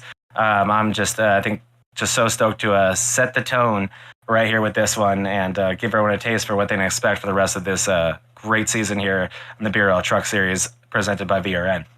That's right. Rockingham was just the 5th race. Next week, we're going to be at Kansas for the When You Wish Travel 180. That'll be live at Kansas.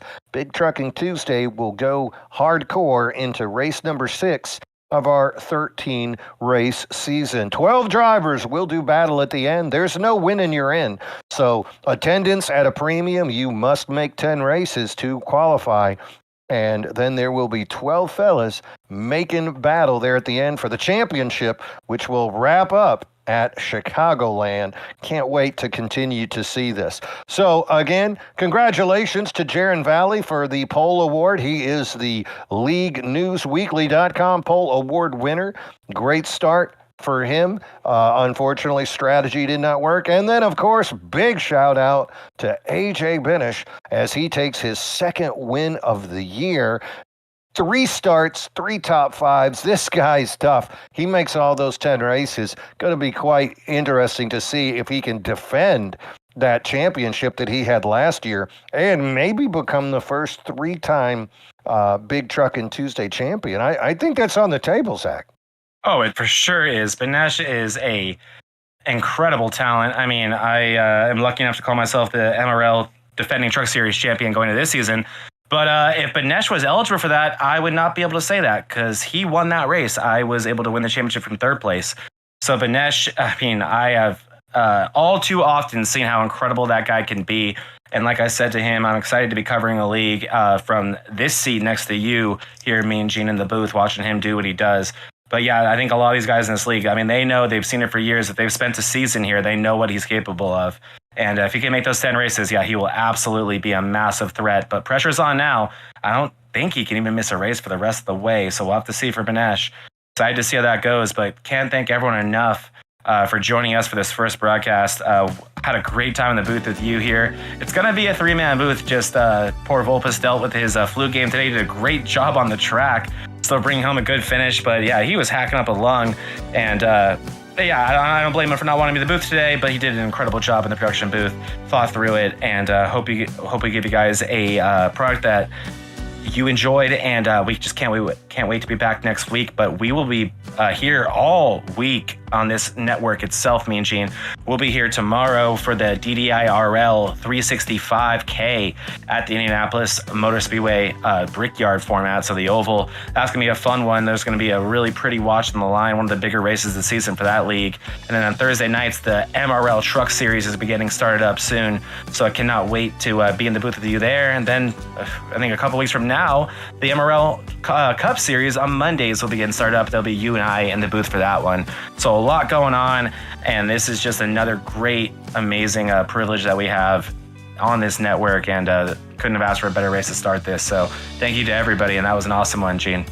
That's right, and thank you to the guys at home watching this thing, because you're the ones that make it happen. Y'all on YouTube, go ahead and hit subscribe. Go ahead and hit like. Tell your friends this thing is going to be popping. We're going to have races on Monday, on Tuesday, on Wednesday, and on Thursday here live on the Vortex Racing Network. You want to be a part of it, get to subscription in now. Be notified before we go live, and you can hear all of the excitement and foolishness that we offer. That's going to wrap it up from Rockingham. The UCS Cabinets 140, AJ Banesh is your champion.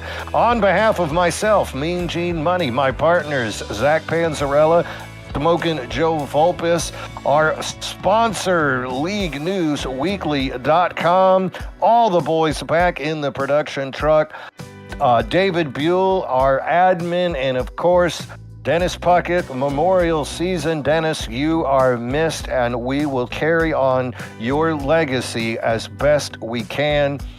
Rest in peace, my friend. This has been a pleasure, and can't wait to see you next week at Kansas and tomorrow night for the DDI Truck Racing League. Have a good evening, and as always, bottoms up and hammer down.